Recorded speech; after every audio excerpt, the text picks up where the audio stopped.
जय श्री कृष्ण। प्रिय साधकों, क्या आपने कभी सोचा है कि धर्म और अधर्म के बीच जब टकराव होता है तो केवल युद्ध भूमि ही नहीं, पूरा वातावरण गूंज उठता है। श्लोक 19 में संजय यही चित्र खींचते हैं।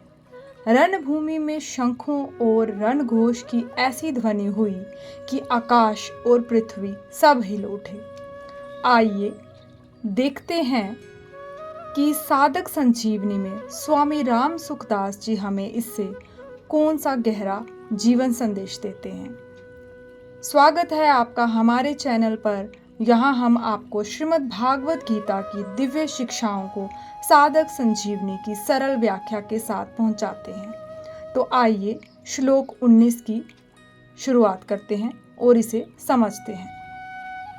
पांडव सेना के शंख वादन का कौरव सेना पर क्या असर हुआ, इसको श्लोक 19 में इस प्रकार कहते हैं। सघोषो धार्तराष्ट्राणाम हृदयानि व्यधारयत नभश्च पृथ्वीम चैव तुमलो वयनु नाधयन।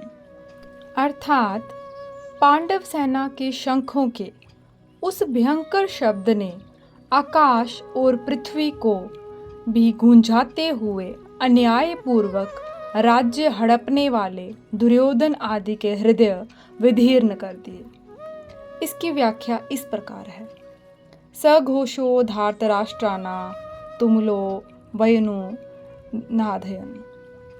पांडव सेना की वह शंख ध्वनि इतनी विशाल, गहरी, ऊंची और भयंकर हुई कि उस ध्वनि प्रतिध्वनि से पृथ्वी और आकाश के बीच का भाग गूंज उठा।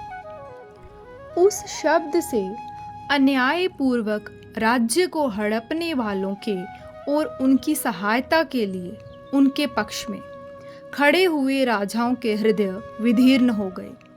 तात्पर्य है कि हृदय को किसी अस्त्र शस्त्र से विदीर्ण करने से जैसे पीड़ा होती है, वैसी ही पीड़ा उनके हृदय में शंख ध्वनि से हो गई।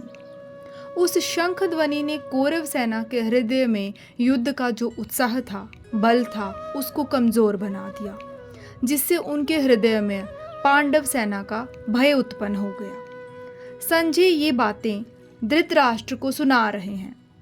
धृतराष्ट्र के सामने ही संजय का धृतराष्ट्र के पुत्रों अथवा संबंधियों के हृदय विदीर्ण कर दिए, ऐसा कहना सभ्यतापूर्ण और युक्ति संगत नहीं मालूम देता। इसलिए संजय को धार्तराष्ट्रा नाम न कहकर तावकी नाम आपके पुत्रों अथवा संबंधियों के ऐसा कहना चाहिए था, क्योंकि ऐसा कहना ही सभ्यता है। इस दृष्टि से यहाँ धार्तराष्ट्रा नाम पद का अर्थ जिन्होंने अन्यायपूर्वक राज्य को धारण किया, ऐसा लेना ही युक्ति संगत तथा सभ्यतापूर्ण मालूम देता है।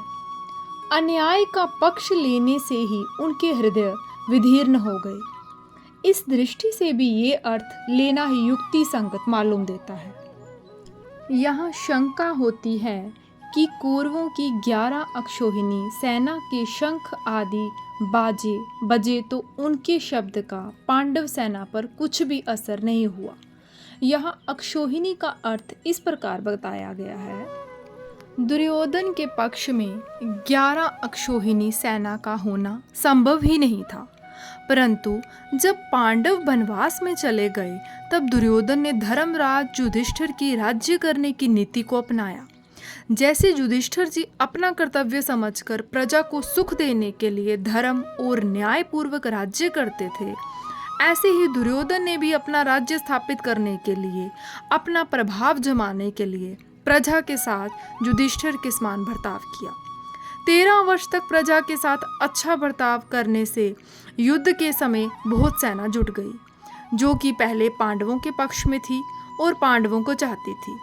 इस प्रकार 9 अक्षौहिणी सेना तो प्रजा के साथ अच्छे बर्ताव के प्रभाव से दुर्योधन के पक्ष में हो गई और भगवान श्री कृष्ण की 1 अक्षौहिणी नारायणी सेना को तथा मद्रराज शल्य की एक अक्षौहिणी सेना को दुर्योधन ने चालाकी से अपने पक्ष में कर लिया, जो कि पांडवों के पक्ष में थी। अतः दुर्योधन के पक्ष में 11 अक्षौहिणी सेना और पांडवों के पक्ष में 7 अक्षौहिणी सेना थी। पर जब पांडवों की 7 अक्षौहिणी सेना के शंख बजे तो उनके शब्द से कौरव सेना के हृदय विदीर्ण क्यों हो गए? इसका समाधान ये है कि जिनके हृदय में अधर्म, पाप, अन्याय नहीं है, अर्थात जो धर्म पूर्वक अपने कर्तव्य का पालन करते हैं, उनका हृदय मजबूत होता है। उनके हृदय में भय नहीं होता। न्याय का पक्ष होने से उनमें उत्साह होता है, शूरवीरता होती है। पांडवों ने वनवास के पहले भी न्याय और धर्म पूर्वक राज्य किया था और वनवास के बाद भी नियम के अनुसार कौरवों से न्याय पूर्वक राज्य मांगा था। अतः उनके हृदय में भय नहीं था, प्रत्युत उत्साह था, शूरवीरता थी। तात्पर्य है कि पांडवों का पक्ष धर्म का था। इस कारण कौरवों की 11 अक्षौहिणी सेना के बाजों के शब्द का पांडव सेना पर कोई असर नहीं हुआ, परंतु जो अधर्म, पाप, अन्याय आदि करते हैं, उनके हृदय स्वाभाविक ही कमजोर होते हैं। उनके हृदय में निर्भयता, निशंकता नहीं रहती। उनका खुद का किया पाप, अन्याय ही उनके हृदय को निर्बल बना देता है। अधर्म अधर्मी को खा जाता है। दुर्योधन आदि ने पांडवों को अन्यायपूर्वक मारने का बहुत प्रयास किया। उन्होंने छल कपट से अन्यायपूर्वक पांडवों का राज्य छीना था और उनको बहुत कष्ट दिए थे। इस कारण उनके हृदय कमजोर, निर्बल हो चुके थे। तात्पर्य है कि कौरवों का पक्ष अधर्म का था, इसलिए पांडवों की 7 अक्षौहिणी सेना की शंख ध्वनि से उनके हृदय विदीर्ण हो गए। उनमें बड़े जोर की पीड़ा हो गई। इस प्रसंग से साधक को सावधान हो जाना चाहिए कि उनके द्वारा अपने शरीर, वाणी, मन से कभी भी कोई अन्याय और अधर्म का आचरण ना हो। अन्याय और अधर्म युक्त आचरण से मनुष्य का हृदय कमजोर, निर्बल हो जाता है। उसके हृदय में भय पैदा हो जाता है।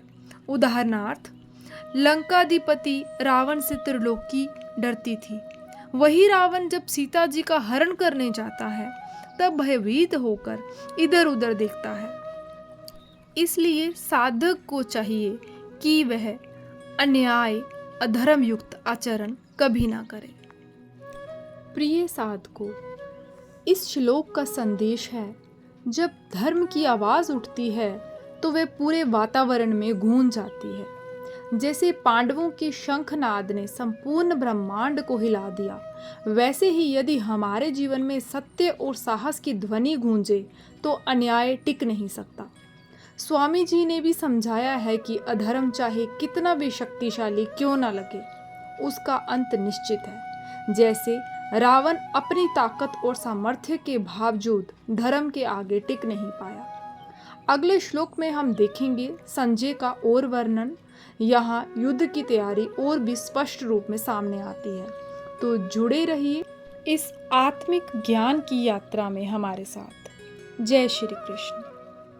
और यदि आपको ये वीडियो अच्छा लगे तो इसे लाइक करें, सब्सक्राइब करें और दूसरों के साथ शेयर अवश्य करें और प्लेलिस्ट में देखें, ताकि पूरी गीता यात्रा में आप हमारे साथ बने रहें।